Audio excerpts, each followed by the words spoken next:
doutor Quemuel Ribeira da Silva, do Centro Universitário do Distrito Federal, UDF.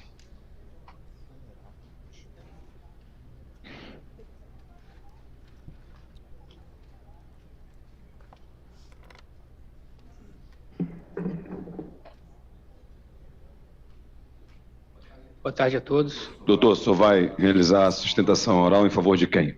Pelo recorrente, excelência. Doutor, só tem 10 minutos.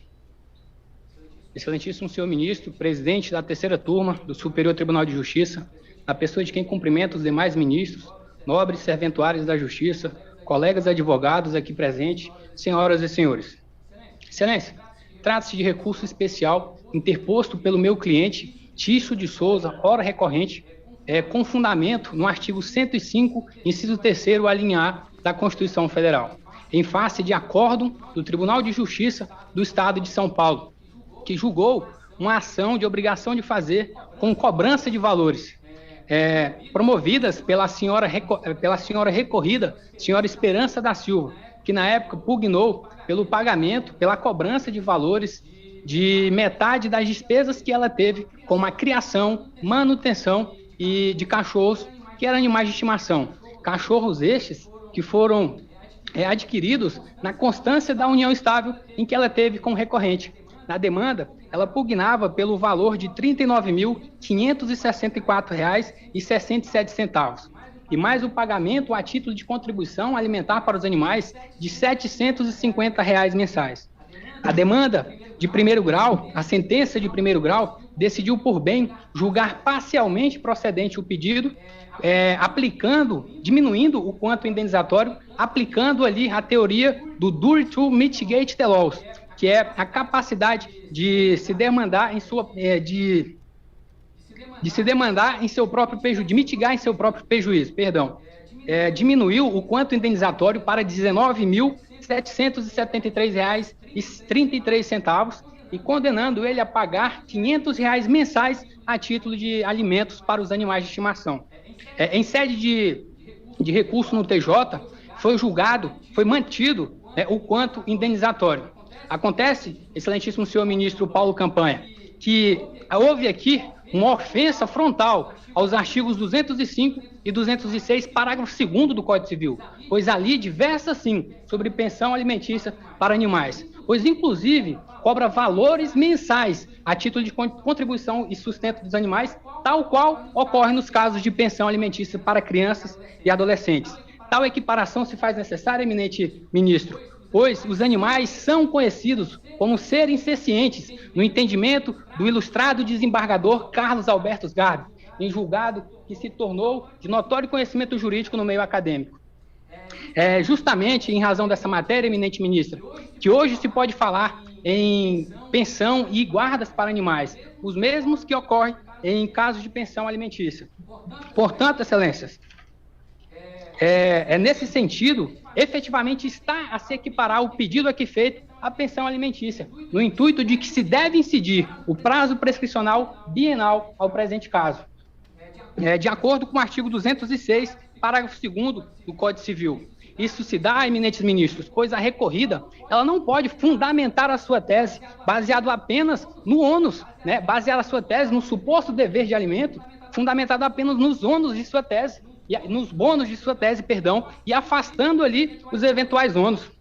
Excelências, não há dúvida de que os valores cobrados na presente demanda é para sustento, criação e manutenção dos animais de estimação, tal qual ocorre nos casos de pensão para infantes. Haja vista a magnitude dos prazos prescricionais, é imperioso dizer que o prazo prescricional aplicável ao presente caso é de 2 anos, prazo bienal, e que, com toda vênia, excelências, é inaplicável o prazo genérico de 10 anos aqui tratado. Em cumprimento à logicidade, coerência e integridade da legislação civil, é necessário que o credor ele cumpra todos os prazos determinados, a qual a lei determina, para que ele possa se insurgir no inadimplemento e cobranças de valores alimentares. Seja ele, excelências, para humanos, seja ele para animais. Pois vejam, excelentíssimos senhores ministros, quando o casal, eles se separaram, isso 4 anos e 7 meses atrás, antes do início dessa demanda, eles fizeram ali todos os seus acordos, separações, divisões, e em nada ficou acordado sobre guarda de cachorros, de animais de estimação. E aí vem a recorrida, 4 anos e 7 meses depois, e surpreende o recorrente com uma demanda judicial que, com toda a vênia, beira a má-fé. Excelências, entender de modo diverso vulnera ainda mais o princípio da razoabilidade, pois o prazo prescricional aplicável ao presente caso seria menor do que aqueles aplicados para crianças e adolescentes. As interpretações jurídicas, ela não pode se levar a conclusões ilógicas e absurdas, tal qual a que se chegou aqui em sede de acordo, a que se guerreia aqui em sede de acordo, pois ela dilata, excelências, o prazo prescricional aplicados para animais de estimação para 10 anos, sendo que os prazos para crianças e adolescentes é de 2 anos. Entender que esse prazo seria dilatado geraria uma incerteza jurídica muito grande. Ademais, excelências, conforme bem narrou o excelentíssimo senhor ministro Esdras Luvros, no qual decidiu negar provimento ao recurso e aplicar o prazo prescricional de 10 anos, prazo esse genérico, quando a lei não traz previsão legal, eu peço vênia de vossas excelências para ler a linha A do voto do eminente ministro. Se não vejamos, abre aspas, o cuidado com animais de estimação é dispendioso e deve ser dividido entre os donos, sob pena de enriquecimento sem causa.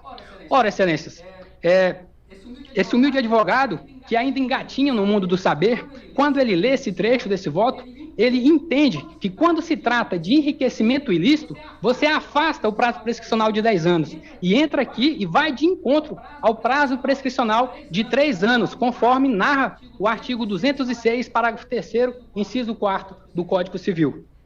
Também caminhou nesse mesmo sentido o excelentíssimo senhor ministro Eduardo Ganimedes, afastando por completo a obrigação do recorrente, pois ele aplicou aqui o prazo prescricional de 3 anos.